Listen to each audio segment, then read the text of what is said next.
오늘은 우리 치유와 회복 시리즈 6번째 시간입니다. 우리 지난주에는 우리 38년 된 병자 이야기를 우리가 살펴봤는데요. 여러분 기억나시나요? 그 병자의 그 병의 원인이 뭐였죠? 죄였죠. 그래서 예수님께서 더 심한 것이 생기지 않게 죄를 범하지 말라 이렇게 했는데요. 그 사람이 예수님을 대하는 태도를 생각해 보면 또 병에 걸렸을 것 같아요. 똑같이 죄를 또 범해서.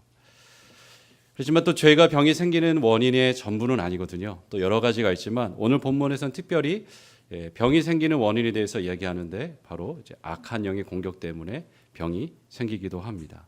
본문으로 한번 이렇게 어떻게 이것이 풀어지는지 같이 봤으면 좋겠습니다. 14절을 보면 예수님과 세 제자들이 산 아래에 있는 9 제자에게로 찾아오는 것으로 시작이 되죠. 예수님께서 안문맥을 보면 베드로와 야고보와 요한을 데리고 변화산에 가세요. 그래서 산에 가셔서 영광스러운 모습으로 변하게 되시죠. 그리고 세 제자는 무엇을 봅니까? 모세와 엘리야 선지자를 봐요. 그리고 하나님의 음성을 친히 듣는 놀라운 경험을, 정말 천국 같은 경험을 하게 됩니다. 반면에 그런 산 위에서 놀라운 일이 벌어지고 있는 반면에 산 아래에서는 나머지 9 제자들이 너무나 처참한 지옥과 같은 경험을 하게 됩니다. 어떤 일이 벌어졌는지 나오죠. 큰 무리가 그들을 둘러싸고 서기관들이 그들과 더불어 변론하고 있더라 이렇게 말합니다. 서기관들과 제자들이 어떤 일로 인해서 격렬하게 서로 논쟁을 벌이고 있고 수많은 사람들이 이들을 둘러싸서 구경하고 있는 상황이에요. 도대체 이 사람들이 무엇 때문에 그렇게 논쟁을 하게 될까 살펴보면 9장 17절에서 18절을 보면 이렇게 나오죠. 한 사람이 귀신 들린 자신의 아들을 제자들에게 데려왔는데 제자들이 쫓아내지 못하는 거예요. 아마 이 사람이 자신의 아이를 데리고 예수님께서 정말 귀신 쫓아내는 능력이 있고 치유하시는 능력이 있다는 얘기를 들었기 때문에 아이를 데리고 와서 어떻습니까? 고치기를 원했던 것 같아요. 그런데 예수님은 안 계신 거죠. 그래서 이제 제자들에게 부탁했습니다. 그런데 문제는 뭐냐면 제자들이 귀신을 쫓아내는데 귀신이 안 나간다는 거예요. 서기관들이 이것을 꼬투리 삼아서 시비를 거는 상황인 거예요. 왜냐하면 그가 이미 마가복음 3장 22절을 보면 예수님이 귀신의 왕을 힘입어 귀신을 쫓아낸다고 비난을 했었거든요. 그러니까 얼마나 좋은 꼬투리입니까? 예수님 없는 사이에 제자들이 귀신을 못 쫓아내니까 야 니네가 무슨 하나님 나라는 무슨 귀신도 못 쫓아내면서 이제 왜 너희들이 섬기는 그 귀신의 왕이 너희를 도와주지 않냐? 이러면서 마음껏 조롱할 수 있는 좋은 기회가 생긴 거죠. 근데 이런 상황에서 우리가 잠깐 한번 더 생각해 볼 것은 뭐냐면 만일 여러분이 제자들과 논쟁을 벌이고 있는 서기관이라면 어떻게 하면 서기관으로서 내가 정통이다, 내가 능력 있다를 보여줄 수 있겠습니까? 귀신을 쫓아내면 되죠. 그죠? 제자들이 못하니까 서기관들이 쫓아내면 돼요. 그런데 서기관들도 더 내면 말만 해요, 말만. 이런 거에 대해서 사실 사도 바울이 자신을 비방하는 사람들에 대해서 이렇게 그가 편지를 썼는데 이렇게 말합니다. 주께서 허락하시면 내가 너희에게 속히 나아가서 교만한 자들의 말이 아니라 오직 그 능력을 알아보겠으니 하나님의 나라는 말에 있지 않고 오직 능력에 있습니다. 바울을 수없이 비난하는 사람들이 있는데 그래 그러면 너희 가운데 하나님 나라의 능력이 있냐? 한번 내가 가서 보겠다. 이렇게 이야기를 하는 거죠. 그런데 오늘 본문의 제자들이 좀 이상해요. 왜냐하면 제자들은 왕년에 귀신을 쫓아냈던 사람들이었거든요. 귀신 쫓는 거에 대해서는 한가닥했던 영적 세계 질서를 아는 사람들이었어요. 예수님께서 제자들을 이렇게 부르실 때 마가복음 3장 14절에서 15절을 보면 귀신을 내쫓는 권능을 주기 위해서 제자들을 부르신 목적도 있거든요. 두 번째. 첫 번째는 제자들과 함께하기 위해서, 두 번째는 권능을 주시기 위해서 불렀습니다. 왜 권능을 주시냐면 제자들이 전하는 하나님 나라의 복음의 메시지가 정말 그것이 살아있고 역사가 있는 정말 증명된 것을 보이기 위해서 권능을 주셨어요. 뿐만 아니라 어둠의 세력으로 인해서 악한 영들에 붙잡혀 공격당하고 있는 사람들을 자유케 하기 위해서 하나님 나라의 임함을 보여주기 위해서 그들에게 권능을 주셨죠. 그래서 실제 마가복음 6장 7절을 보면 예수님께서 12 제자를 부르사 둘씩 보내시며 더러운 귀신을 제하는 권능을 주셨다고 말해요. 그리고 13절에 이들이 수많은 곳을 돌아다니면서 하나님 나라의 복음을 전할 뿐만 아니라 많은 귀신을 내쫓아놨어요. 그럼 어떻습니까? 제자는 나름대로 귀신을 쫓아낸 경험들이 있는 거예요. 그리고 노하우도 있는 거예요. 많이 쫓았으니까. 근데 이번에는 귀신이 안 나가요. 얼마나 당황스러울까요? 여러분 옛날에 우리 그 CCM 가수 중에 우리 소리엘 아십니까? 소리엘 아시죠? 아마 많이 아실 거예요. 소리엘 그 가수 두 분 중에 한 명이 자기가 전도단에서 훈련 받았을 때 아웃리치했던 경험에 대해서 얘기를 했어요. 자기도 이제 전도하러 가는데 마침 귀신 들린 한 여자가 있었다는 거예요. 그래서 그 여자를 이렇게 자신들이 붙잡고 열심히 방언으로 기도하고 귀신을 쫓아내고 이제 나갈지어다 하고 눈을 딱 떠봤는데 여자가 해 하고 웃는 거예요. 그래서 막 기도하고 쫓아내고 딱 눈을 떴는데 해 하고 웃는 거예요. 여러분 얼마나 섬뜩합니까? 귀신이 안 나가고 보면서 이제 해 하고 웃는 거예요. 자, 이게 1시간 동안 했다는 거예요. 안 나갔다고. 그 후의 결과에 대해서 나중에 알고 싶으신 분은 예배 끝나고 저에게 찾아오시면 제가 말씀드리겠습니다. 제자들이 지금 그런 상황이에요. 내가 정말 옛날에 귀신 쫓아낸 경험도 있는데 먹히지가 않는 거죠. 그리고 조롱당하는 겁니다. 도대체 이 귀신이 어떤 귀신이길래 이런 일이 있을 수 있을까? 근데 이 귀신이 겉으로 나타난 증상은 마태복음 17장 15절을 보면 간질병이라고 그래요. 간질병의 증상으로 나타났어요. 그리고 오늘 본문의 17, 18절, 25절을 보면 말 못하게 하고 못 듣게 하는 귀신이 들린 거예요. 근데 이 귀신이 나타나는 모습은 간질병의 모습으로 나타났어요. 그래서 이 귀신이 이 아이를 딱 붙잡으면 어떤 일이 벌어지냐면 아이가 거꾸러지면서 거품을 흘리고 몸이 경직되는 거예요. 이렇게. 몸에 악한 영이 딱 역사하면 이렇게 증상이 나타나거든요. 그래서 실제 저도 이제 수련회 같이 좀 하나님께서 강력하게 역사하시는 그런 데 가면 이 악한 것들이 딱 있다가 딱 드러내는 타임들이 있어요. 드러내면 사람이 딱 경직이 되고 아무것도 못 이러고 있어요. 그렇게 실제 신체적인 증상이 나타납니다. 아마 여기 또 신앙생활 오래 하신 분들은 그런 것을 본 기억들이 좀 있으실 거예요. 그런데 이 귀신은 단지 그것만이 아니라 정말 강력했는데 이 아이를 죽이려고 자주 불가물에 던졌다고 말해요. 더군다나 21절을 보면 귀신이 이 아이를 어릴 때부터 붙잡고 있었다고 말합니다. 그래서 나타나는 증상과 기간을 종합해 보면 이 귀신은 보통 귀신이 아니었구나. 정말 강력한 귀신이었구나라고 생각해 볼 수 있어요. 왜냐하면 29절에 예수님께서 기도 외에는 이런 종류가 나갈 수 없느니라 하거든요. 기도 외에는 이 류는 좀 다른데 이 류는 기도 외에는 못 나간다 이렇게 말씀하시는 거예요. 이 종류가 도대체 어떤 종류일까? 궁금하시죠? 성경에 안 나와 있어요. 다만 성경에는 귀신에도 여러 종류가 있다고 말합니다. 에베소서 6장 12절을 보면 우리의 씨름은 혈과 육을 상대하는 것이 아니요 통치자들과 권세들과 이 어둠의 세상 주관자들과 하늘에 있는 악의 영들을 상대함이라 이렇게 말합니다. 그래서 귀신에도 나름에도 계급이 있다는 것을 얘기하지만 구체적으로 말하고 있지 않기 때문에 사실 우리는 거기에 대해서 자세히 알 필요가 없는 거죠. 그런데 우리가 확실히 말할 수 있는 것은 뭐냐면 이 귀신은 좀 강력했다는 거예요. 더군다나 당시 유대인들에게는 귀신을 쫓아내려면 알아야 할 것이 있는데 그것은 귀신의 이름이었다는 거예요. 근데 이 귀신의 특징이 뭡니까? 말 못하고 못 듣게 하는 귀신이에요. 그러면 귀신의 정체를 이름을 알 수가 없는 거죠. 그러니까 상당히 난감한 상황인 것입니다. 여러분 여기서 잠깐 멈춰서서 우리가 악한 영이 어떤 역할을 하는지에 대해서 우리가 구체적으로 좀 살펴볼 필요가 있습니다. 저희가 치유와 회복 시리즈를 하면서 이 본문을 특별히 살펴보는 이유는 뭐냐면 악한 영으로 말미암아 때로는 육체적, 정신적 질병이 나타나기도 하거든요. 특별히 악한 영은 사람의 죄와 상처를 통해서 틈타고 역사를 해요. 모든 병의 원인이 악한 영으로 말미암아 생기진 않아요. 그렇지만 그 중에 하나도 원인이 됩니다. 마귀는 원어로 보면 디아블로스라고 얘기해요. 디아블로스. 그래서 디아는 사이에, 블로스는 던지다는 뜻이거든요. 뭐냐면 사이에 계속 던지는 존재예요. 그가 뭘 던지냐면 기존에 있던 것들을 왜곡하고 뒤틀어서 던지는 거예요. 메시지를 던지는 거예요. 그래서 이 특징을 요한복음 8장 44절에는 이렇게 말합니다.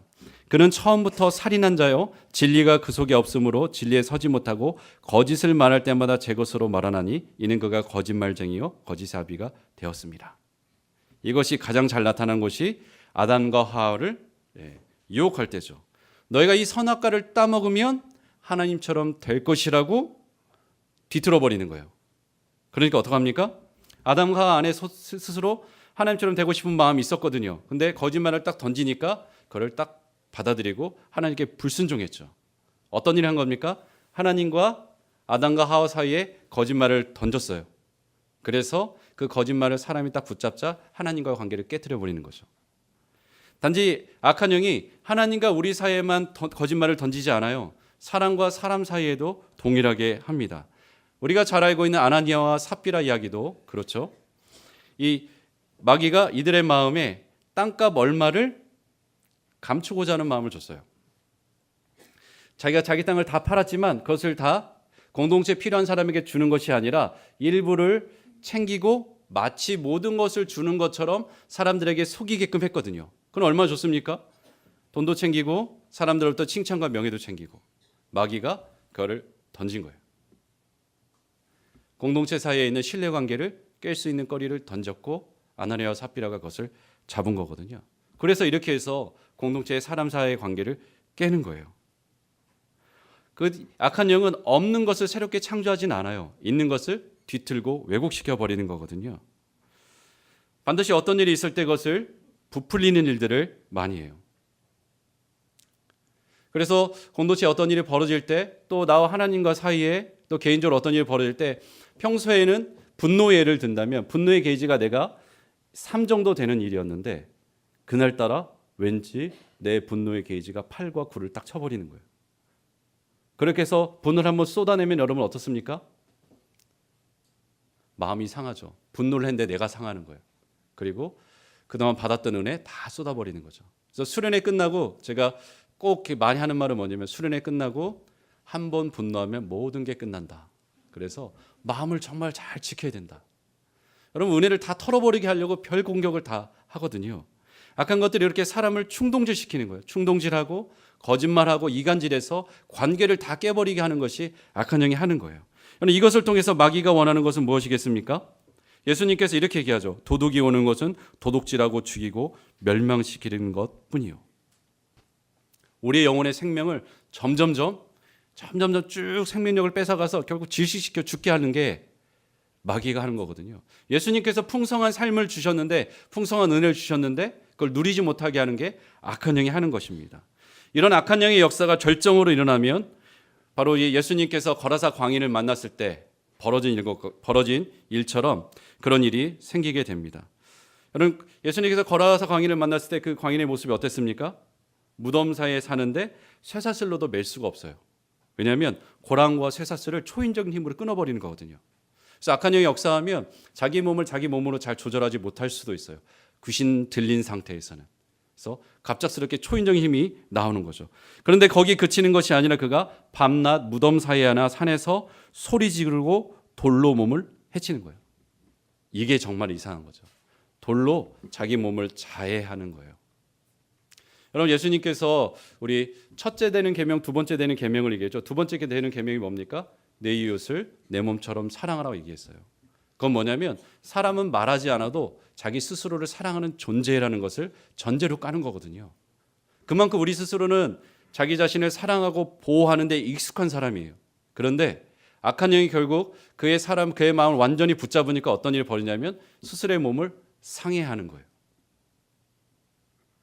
인간의 본성을 거스르는 거죠.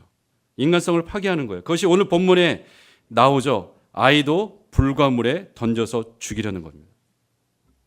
여러분 이게 귀신 들림의 끝판이 이렇게 벌어지는 거예요. 그런데 우리가 감사할 것은 뭐냐면 그리스도인은 귀신 들릴 수 없어요.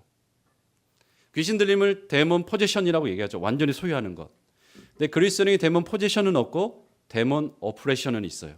악한 영이 이렇게 우리 누르고 이게 괴롭히고 공격하는 것은 가능합니다. 왜냐하면 우리 안에 성령이 계시기 때문에 우리 영혼의 존재 자체는 건들지는 못해요.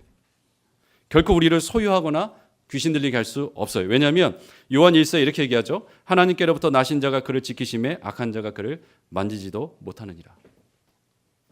그래서 우리를 괴롭히는데 거짓말을 통해서, 유혹을 통해서, 충동질을 통해서 죄를 짓게 해요.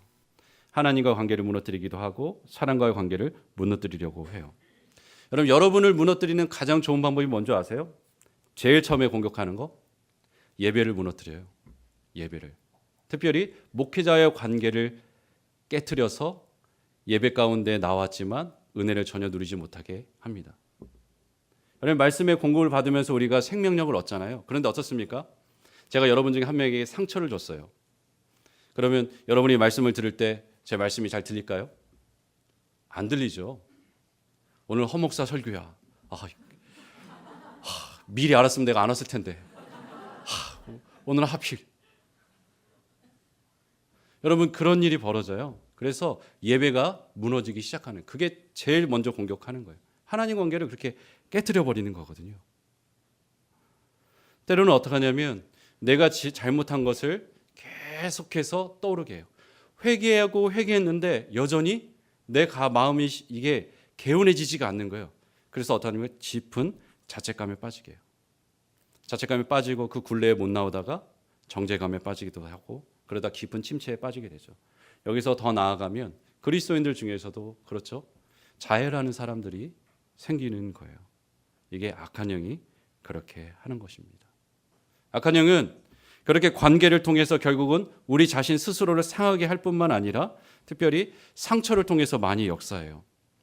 여러분, 제가 그리스도인의 자유를 하면서 악한 영이 가장 많이 역사하는 그 통로에 대해서 얘기하는데 뭐냐면 용서하지 않는 마음이에요.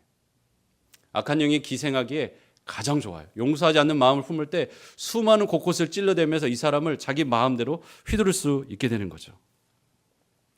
여러분, 내가 용서하지 못하고 원통하고 분노하며 살아가면 어떻겠습니까? 악한 영이 틈타요. 그러면서 그것이 계속 커져가면 악한 영이 거기에 또아리를 틀어요. 그러면서 질병이 생기는 거거든요. 그래서 한 치유사역자는 어떻게 얘기하냐면 자매들을 대상으로 얘기할 때 하더라고요. 유방암의 60에서 7%는 60에서 70%는 원통한 마음 때문에 생긴다는 거예요. 그럴 수 있어요. 이분의 퍼센트가 맞는지 안 맞는지 모르겠지만 가능해요, 그게. 그래서 우리가 우리 스스로를 잘 살펴봐야 되는 거예요.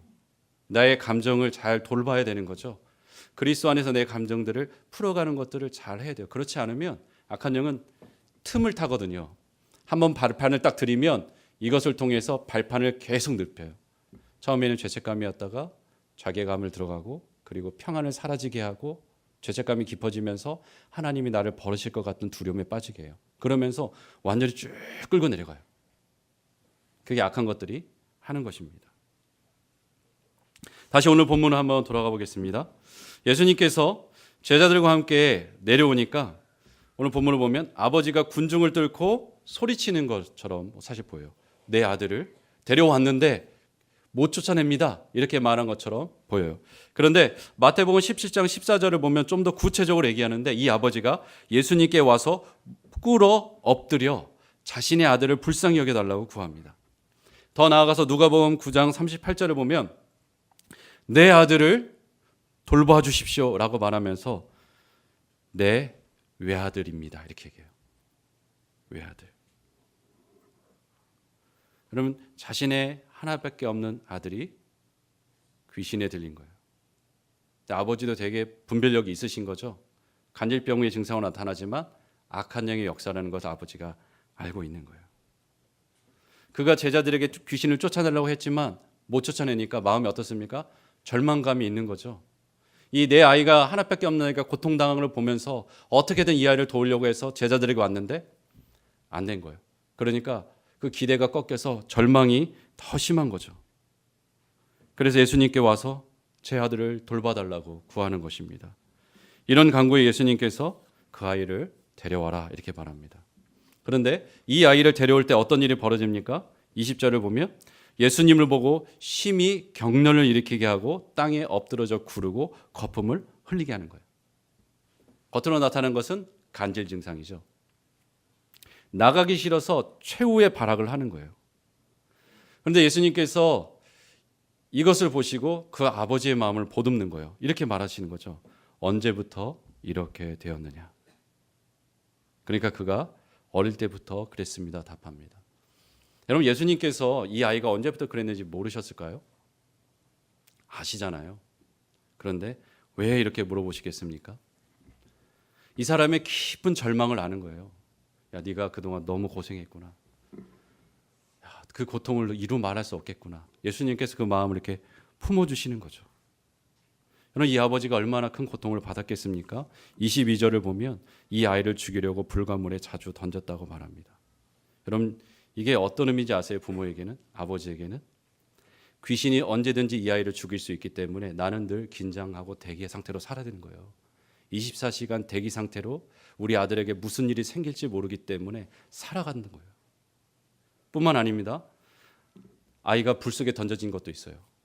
그러면 살타는 냄새가 날 거 아니에요. 가서 보니까 그 아이를 꺼내본 경험이 있는 거예요. 아이가 물속에 빠져서 꼴깍꼴깍 하는 것을 이렇게 자기가 물속에 들어서 꺼내본 경험이 있는 거예요. 그럼 이 아버지의 고통이 얼마나 말로 할 수 없을 정도였겠습니까? 예수님께서 아시는 거예요. 그러니까 토닥토닥 거리시는 거죠. 그러면서 그 아버지를 그렇게 토닥거릴 때 그가 뭐라 합니까? 우리를 불쌍히 여기사 도와주옵소서.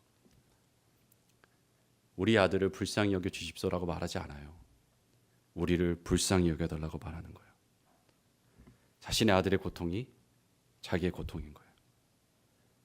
어떻게든 아들을 살리려고 아버지가 몸부림치면서 생존하기 위해서 애쓰면서 살아간 거예요. 그러니까 우리를 불쌍히 여겨 주십시오. 저 안에 사랑하는 부모 여러분, 이 고통이 어떤 것일지 여러분 마음에 좀 다가오시죠? 이 아버지가 그렇게 처절하게 예수님께 구하고 있는 것입니다. 여러분, 악한 영은 한 사람의 인생만 망가뜨리는 것이 아니라 그의 가족까지 철저히 무너뜨려요. 그래서 이 아버지 인생마저 완전히 질파핀 것이죠. 그가 그런 고통 가운데 제자들을 찾아왔지만 해결하지 못했어요. 그러니까 얼마나 절망한 가운데 예수님께 도움을 청하겠습니까? 무엇을 하실 수 있거든 우리를 불쌍히 여기사 도와주옵소서. 이렇게 말하는 거예요. 뭡니까? 제자들이 한번 실패했기 때문에 이제 예수님에 대한 부분도 의심이 생기기 시작하는 거죠. 예수님, 제자들은 못했는데요. 당신은 정말 내 아이가 들린 그 귀신을 쫓아낼 수 있습니까? 저 귀신 쫓아낼 수 있습니까? 예수님의 능력에 의문을 던지는 거예요. 그러니까 예수님께서 뭐라고 말씀하십니까? 할 수 있거든이 무슨 말이냐? 믿는 자에게는 능히 하지 못할 일이 없느니라, 이렇게 말합니다. 너는 지금 질문을 잘못했다.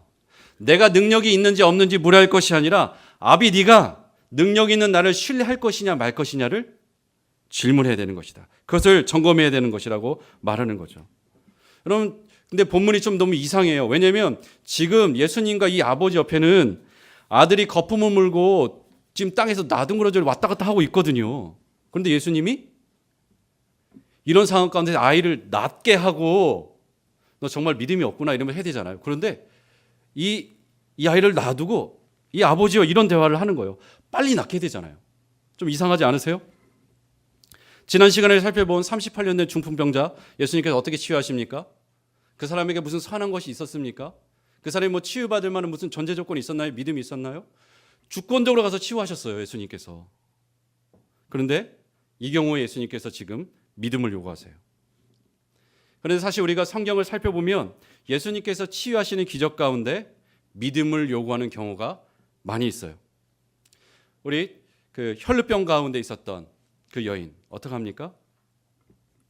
그가 믿음으로 주님의 옷자락을 만졌을 때 주님의 능력이 흘러 들어와서 치료되었어요. 그를 향해서 예수님께서 따라 내 믿음이 너를 구원하였으니 평안히 가라. 내 병에서 놓여 건강할지어다.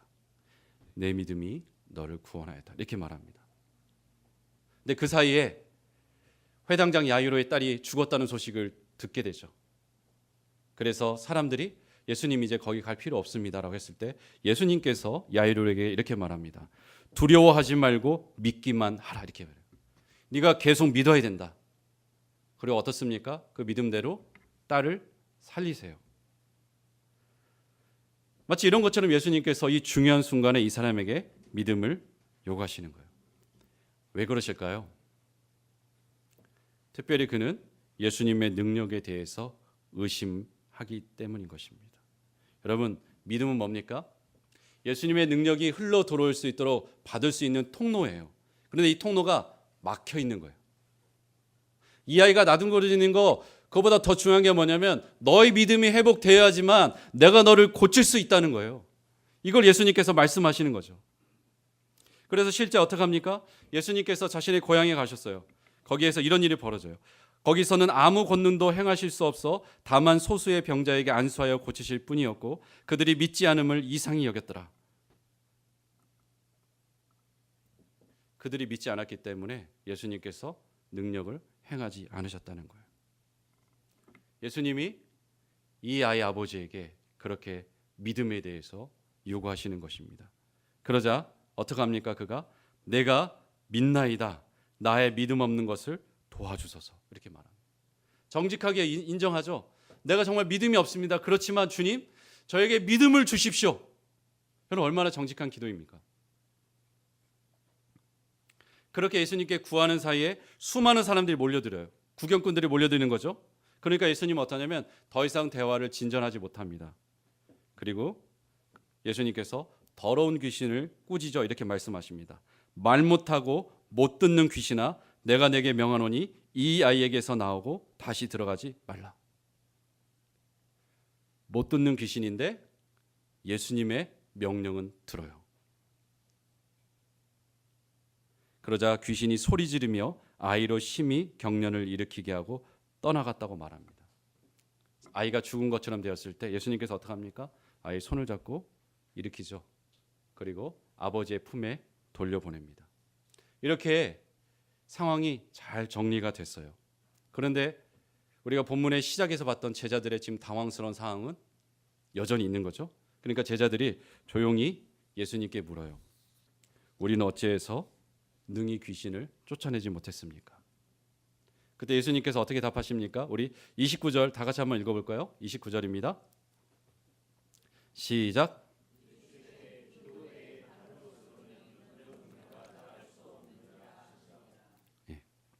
오늘 본문에서는 기도에 대해서 얘기해요. 그런데 오늘 본문이 또 다르게 기록된 마태복음에서는 이렇게 말합니다. 너희 믿음이 작은 까닭이니라. 진실로 너희에게 이르노니 만일 너희에게 믿음이 겨자씨 한 알만큼만 있어도 이 산을 명하여 여기서 저기로 옮겨지라 하면 옮겨질 것이요 또 너희가 못할 것이 없으리라. 한쪽에서는 믿음에 대해서 얘기하고요, 한쪽에서는 기도에 대해서 얘기해요. 여러분, 이게 서로 어떤 상관관계가 있을까요? 믿음의 표현이 기도라는 거예요. 여러분, 사실 제자들에게는 어떻습니까? 믿음 없음에 대해서 이미 19절에 예수님께서 책망하세요. 믿음이 없는 세대여, 내가 얼마나 너희와 함께 있으며 얼마나 너희에게 참으려. 내가 곧 십자가에 가서 죽고 그리고 부활하고 너희와 함께 있는 시간이 없을 텐데 내가 그동안 어떤 존재인지 내가 너희에게 사역을 가르치면서 얼마나 많은 시간을 보냈는데 아직도 너희가 이러느냐. 예수님께서 답답하신 마음에 이런 말을 하는 것입니다. 그런데 여기서 책망받는 믿음은 단순히 지적 동의를 말하는 게 아니에요. 우리가 알고 있는 믿음의 어떤 말씀, 그냥 그 데피니션 정의를 말하는 게 아닌 것입니다. 언제 어디서든지 살아계신 예수님을 신뢰하는 그 마음에 대해서 얘기하는 겁니다. 제자들이 실패한 것이 바로 그 신뢰에서 실패했다고 말하는 것이에요. 제자들은 어떻습니까? 예수님을 의지하기보다 과거 자신들의 경험을 의지했어요. 자신들의 과거의 능력을 의지했던 것이죠. 그래서 마치 기계적으로 예수님 이름으로 떠나가라 하면 귀신이 나갈 것이라고 착각한 거예요. 여러분, 예수님의 능력은 인격적인 관계 가운데서 흘러나오는데 그것과 상관없이 어떻게 합니까? 예전의 경험들을 되살리며 마치 주문처럼 공식처럼 그것을 사용하는 것입니다. 그러니까 결코 나가지 않는 것이죠. 여러분, 우리가 얼마나 많이 수없이 예수님의 이름을 이렇게 제자들처럼 주문처럼 공식처럼 사용합니까? 우리가 예수님 이름으로 기도합니다 할 때도 그렇잖아요. 여러분, 우리가 예수님 이름으로 기도한다는 것은 뭐냐면 예수님께서 이 땅에서 행하신 모든 것, 나를 위해 열어주신 그 하늘의 길, 십자가의 것, 그 모든 것을 다 포함해서 내가 그 이름에 의탁해서 내가 올려드립니다. 그거거든요. 그런데 우리는 어떻죠?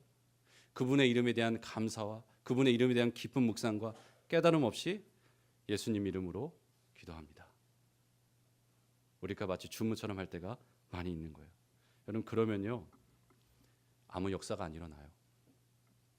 하나님께 나아가는 자는 반드시 그가 계신 것과 상 주시는 이심을 믿어야 할지니라고 얘기해요. 때는 우리가 우리 문제에 빠져서 기도할 때 어떻습니까? 하나님을 생각하지 않아요. 내 문제와 끊임없이 기도하며 싸워요. 그러다가 나갈 때 그 문제 그대로 들고 나가죠. 그래서 기도 끝났는데 더 마음이 힘든 거예요. 왜? 그것 가운데 하나님께 믿음으로 드리지 못했기 때문에 그런 거죠. 여러분, 그렇게 우리가 예수님의 이름을 대하면 아무런 역사가 일어나지 않습니다. 여러분, 그래서 사도행전 19장 13절에서 16절에 이런 일이 생겨요. 마수라는 어떤 유대인들이 시험 삼아 악기 들린 자에게 주 예수의 이름을 불러 말하되 내가 바울이 전파하는 예수를 의지하여 너에게 명하노라 하더라. 유대의 한 제사장 스게와 일곱 아들도 이 일을 행하더니 악기가 대답하여 이르되 내가 예수도 알고 바울도 알거니와 너희는 누구냐 하며 악기 들린 사람이 그들에게 뛰어올라 눌러 이기니 그들이 상하여 벗은 몸으로 그 집에서 도망하는지라. 뭡니까?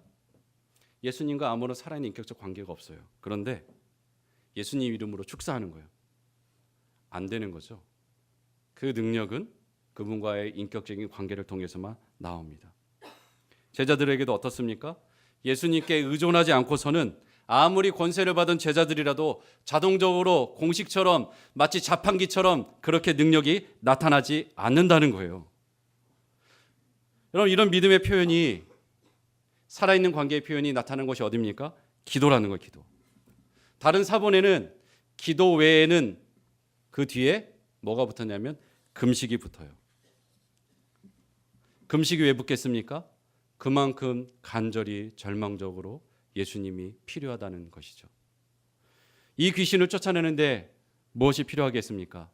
이 강력한 귀신을 쫓아내는데 더 강력한 능력이 필요한 거예요. 예수님께서 이렇게 얘기하셨잖아요. 사람이 먼저 강한 자를 결박하지 않고는 그 강한 자의 집에 들어가 세간을 강탈하지 못하리니 결박한 후에야 그 집을 강탈하리라. 강한 것은 더 강한 것에 의해 제압당한다는 거예요. 이것이 영적 세계의 원리인 거죠. 그러니까 제자들에게 이전과 다른 더 강력한 능력이 필요한 것입니다. 위에서부터 부어지는 새로운 능력, 더 강력한 능력, 그것이 필요한 거예요. 기도가 그거거든요. 모든 것이 하나님께 달려있다고 고백하는 것. 금식이 무엇입니까? 식음을 전폐하면서 내가 예수님이 아니면, 주님이 아니면 이거 뚫고 갈 수 없습니다 하면서 간절히 구하고 의존하는 상태가 바로 금식인 것이죠. 그분의 주시는 능력으로 살겠다는 것, 그게 기도인 것입니다.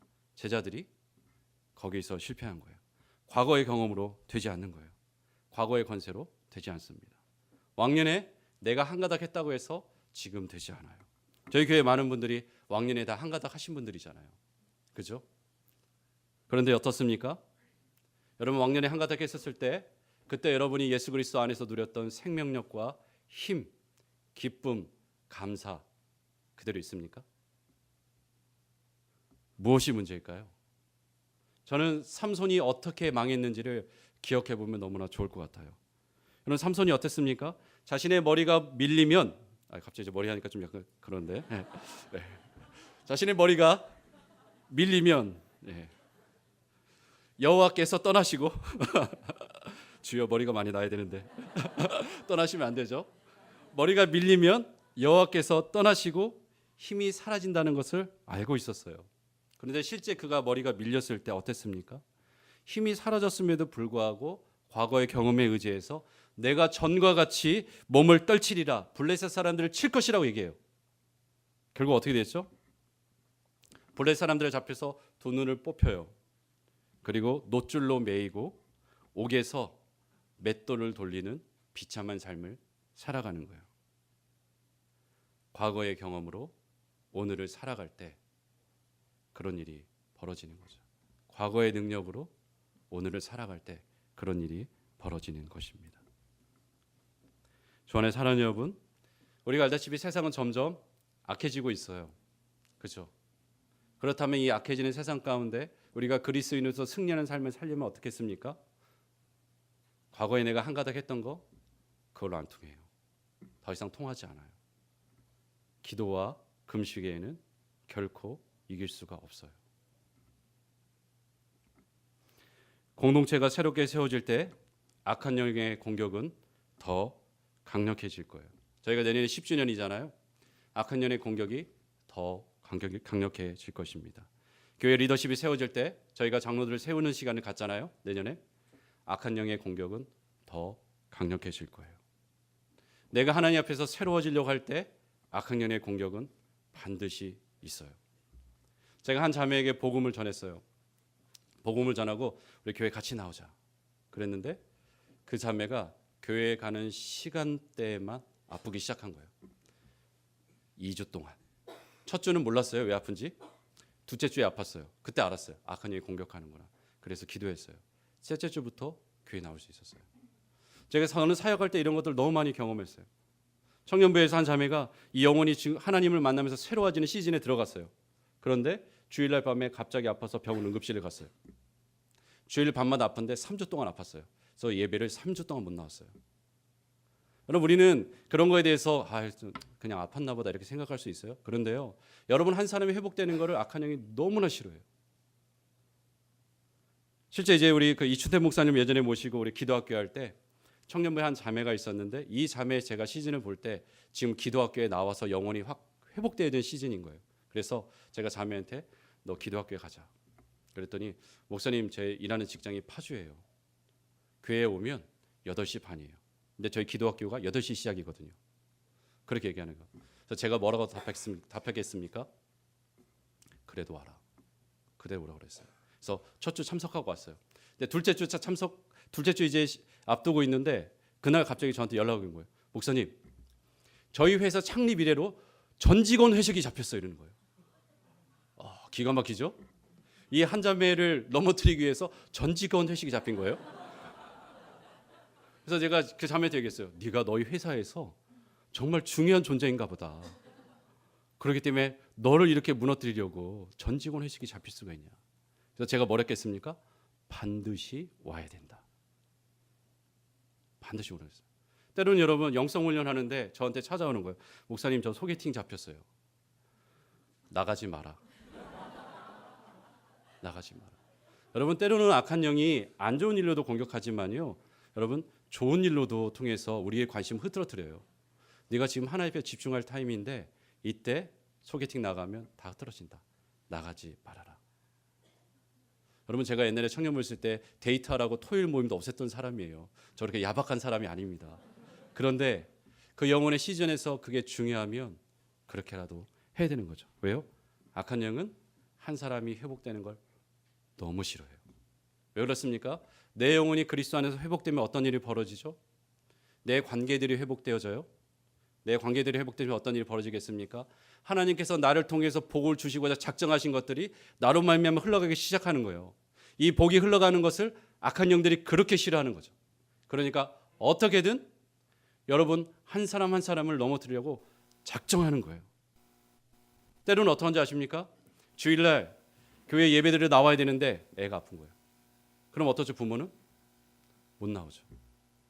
저희 아이도 그런 적이 있었어요. 애가 아픈 거예요. 당일날 내가 설교인데 새벽 4시에 아파서 연락을 받았어요. 그래서 애를 데리고 응급실에 가는데 마음이 이게 아닌 것 같아요. 제 마음에 어떤 음성이 들렸냐면 네가 이러고도 사역할래? 뜨는 거예요. 제가 그 아들을 붙잡고 대적 기도를 했어요. 떠나가라고. 그리고 이 아이를 데리고 집에 데려와서 예배에 같이 왔어요. 괜찮아졌어요. 여러분 사역이 치열할 때 이런 일이 벌어지거든요. 여러분 가정에도 많이 그러세요. 애가 아프면 병원 가야지 하면서 포기하지 마세요. 때로는 악한 영이 공격해서 여러분이 예배에 못 나오도록 하는 거예요. 여러분이 충분히 많은 곳에 준비한 것들이 있고 하나님께서 만나주려고 작정했는데 악한 영이 그렇게 공격할 수가 있어요. 그래서 여러분 그런 부분에서 우리는 너무 아이를 사랑하는 나머지 그냥 내려놓는 경우가 있어요. 때로는 대적해야 할 때가 있습니다. 그렇다고 애가 막 아픈데 막 열이 펄펄 끓는데 다 애를 데리고 오란 말은 아니에요. 제가 헌 목사 말을 잘못 들었지. 애가 더 심해졌다 이렇게 말하는 거 아니에요? 그게 아니라 여러분 느꼈을 때 그런 시즌이 있는 거예요. 그럴 때는 반드시 나와야 되는 거예요. 저는 심지어 영성 훈련은 가운데 애가 갑자기 상황이 아파져서 응급실 간 적도 있어요. 훈련 중간에. 갑자기 피부에 트러블이 이렇게 올라오는 거예요. 그만큼 공격이 있는 것입니다. 그래서 여러분, 우리가 깨어 있어야 돼요. 깨어 있어야 돼요. 질병을 통해서 관계를 깨어뜨리기도 하고 죄를 통해서 틈타서 어떻게든 우리를 무너뜨리려고 작정하는 거죠. 여러분, 그런 상황 가운데 우리에게 필요한 것은 뭐냐면 기도예요. 기도. 기도 가운데 예수 그리스도를 생생하게 만나는 것. 지금 이 자리에서 예수 그리스도를 누리는 것. 과거에 내가 예수님을 어떻게 만났던 거 말고 지금 내 안에서 예수 그리스도가 계시는 것을 알고 그분을 만나는 것. 이것이 되어야지만 악한 영의 공격이 올 때 분별할 수 있는 거예요. 당하지 않을 수가 있는 것입니다. 여러분, 베드로와 요한이 어떻게 합니까? 못 걷게 된 사람이 일으킬 때 이렇게 얘기하죠. 은과 금은 내게 없거니와 내게 있는 이것을 내게 주노니 나사렛 예수 그리스도 이름으로 일어나 걸으라. 그가 알고 있는 것은 뭡니까? 내 안에 그리스도가 계시다는 것을 알고 있고 그 그리스도와의 교제를 생생하게 누리고 있는 거예요. 그러니까 그 이름 안에 권세 있음을 붙잡고 말할 때 일어나 걷는 것이죠. 치유의 역사가 일어나는 것입니다. 이런 생생하신 그리스도, 여러분 안에 계신 그리스도 여러분 만나고 계십니까? 여러분 그분을 누리고 계십니까? 여러분 삶에 그리스도의 이름의 권세가 있습니까? 교회사 가운데 이런 얘기가 있어요. 토마스 아퀴나스, 우리 신학대전이라는 책을 쓴 분이죠. 이분이 교황 이노센트 2세를 아련하러 갔어요. 근데 그가 교황을 딱 만나러 갔는데 교황이 거대한 양의 돈을 세고 있는 거예요. 또 교황이 이렇게 자랑했습니다. 보게 토마스, 이제 교회는 더 이상 은과 금이 내게 없거니와라는 말을 할 수 없게 되었네. 그러자 아퀴네스가 이렇게 말했습니다. 사실입니다, 교황님. 그렇지만 이제 교회는 이제 일어나 걸어라고 말할 수도 없게 되었습니다. 이렇게 말하는 거예요. 혹시 우리는 그렇지 않습니까? 그리스도 없이도 내 마음이 부유하게 살아갈 수 있는 시대예요. 내가 기도하지 않고서도 마음껏 그리스도인 것처럼 살아갈 수 있는 시대에 우리가 살아가고 있어요. 여러분 그리스도를 정말 신뢰합니까? 그리스도를 정말 믿습니까? 이 부유한 세상 가운데 그리스도 없이 믿음 없이 살아가기에도 아무 문제 없는 이 세상 가운데 여러분은 영혼을 일으킬 수 있는 능력 그거를 소유하고 살아가고 계십니까? 그 그리스도를 누리고 계십니까? 제자들이 놓친 게 이거예요. 내가 왕년에 했던 거 아무 소용 없어요. 지금 내가 그리스도를 누리고 그 힘의 능력으로 살아가지 않는다면 여러분은 삼손처럼 그렇게 고생할 거예요. 그런 말도 안 되는 일을 경험할 거예요. 그러니 주 안에 사는 여러분, 우리가 다시 깨어서 하나님 앞에 기도함으로 우리 가운데 주신 그 그리스도의 이름의 능력으로 우리의 아픔과 상처를 치유하면서 나가기를 주님의 이름으로 축원합니다. 아멘. 하나님, 마음이 상한 자를 고치신 주님을 인하여 감사합니다. 하나님, 끊어졌던 기도의 숨통을 다시금 열어주셔서 감사합니다. 하나님, 아픈 곳을 만져주셔서 감사합니다. 식어진 내 마음 가운데 성령의 불로 임하셔서 다시금 하나님 불꽃을 일으켜 주심이나요 감사합니다. 하나님, 이렇게 주님을 의뢰하며 주님을 경험하며 살아갈 수 있도록 붙잡아 주시옵소서. 예수님 이름으로 기도합니다. 아멘.